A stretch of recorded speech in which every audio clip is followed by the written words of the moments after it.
Daily Wire holiday party might be spicy this year, with commentators Ben Shapiro and Candace Owens continuing to feud over the proper response to the conflict between Israel and Hamas. In a recently leaked video, Shapiro criticized Owens for her, quote, absolutely disgraceful behavior on this subject. Let's watch. Yes, the question was about Candace Owens. I think her behavior during this has been disgraceful. Without a doubt. I think it's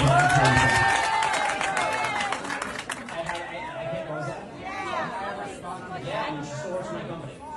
And I think she's been absolutely disgraceful. I think that her faux sophistication on these particular issues has been ridiculous. It's not faux sophistication, it's ridiculous. Everybody can see the moves that she's making and the things that she's saying, and I find them disreputable.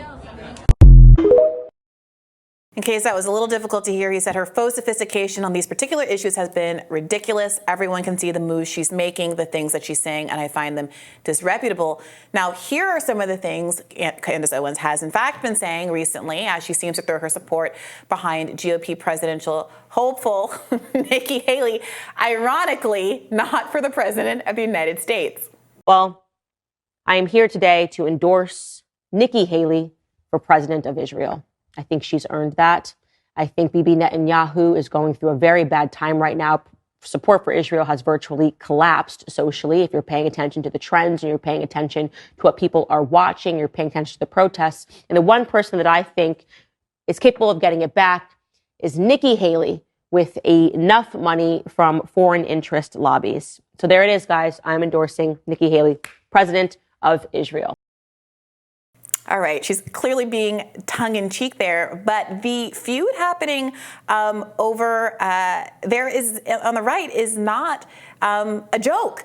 Apparently, shortly after the Ben Shapiro tweet started to gain traction, Candace Owens didn't respond directly, but she put out a tweet that many people are reading as a subtweet, as it were, where she says, "Blessed are the peacemakers, for they shall be called the children of God. Blessed are they which are persecuted for righteousness' sake, for theirs is the kingdom of heaven. Blessed are ye when men shall revile you and persecute you and shall say all manner of evil against you," yada, yada, yada, obviously saying that she's implying that she's rising above all of the negativity that's coming her way from Ben Shapiro. What do you make of this? You know, they have feuded in the past. I think it was over her closer associations with Kanye West, I believe, made Ben Shapiro uncomfortable, and he said so. You know, they're colleagues, and they should be able to disagree and even have, I guess, intense disagreements. I don't know if that fosters a good relationship for the way that he put it. They do represent, you know, different strains on the right. There is the Ben Shapiro strain. Ben, you know, despite being he's very online, and he's very cogent of what, or cognizant rather, of where the energy is on the right. You know, very much railing against on wokeness and COVID, et cetera. But on foreign policy, he is really a dyed-in-the-wool neoconservative. He's a hawk. He is very hawkish, very pro-state of Israel, pro-continued funding for Israel. You know, back during the aughts, he was a major supporter of the Iraq War and other things. I think he often doesn't emphasize those things as much when wokeness and other subjects where he's more totally in line with conservatives, or where there's not that much dissension. It's easy to be that way. But then when things like what's going on right now are happening, again, he's clearly on the Nikki Haley side, the hawk side, whereas Candace Owens is more of a side I would argue is more popular among young conservatives, the kind of new tide of conservatives in the post-Trump landscape, for being not for intervention.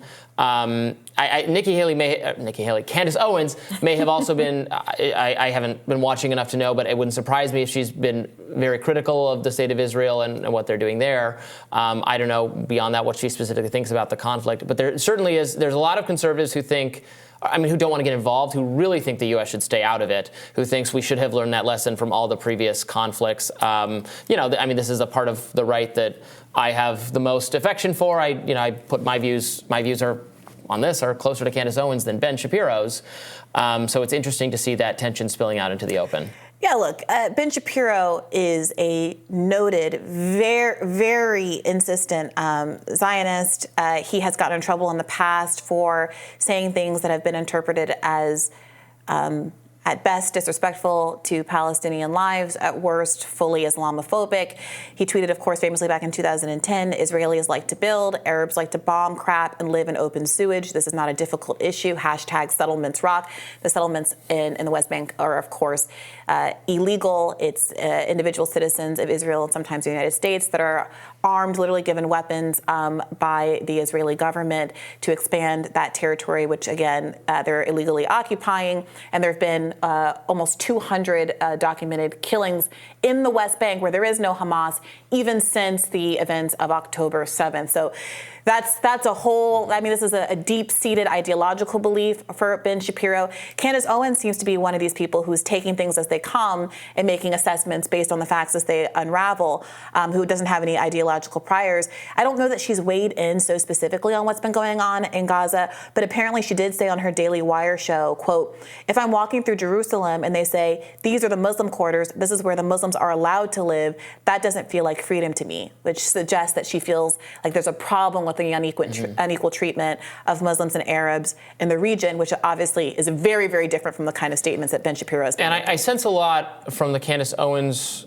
segment of this, and she said she's going to be on with Tucker Carlson soon. This is very much a Tucker view, like all of the energy and investment in what's going on between Israel-Palestine, a lot of people on the right are saying, like, that itself is a tell, because America has a lot of problems. Why are our, including Republican policymakers very much, so focused on, I mean, this is an important conservative idea right now, so focused on, like, the border between Israel and Gaza when our border is in the situation it's in, when we have all these problems at home?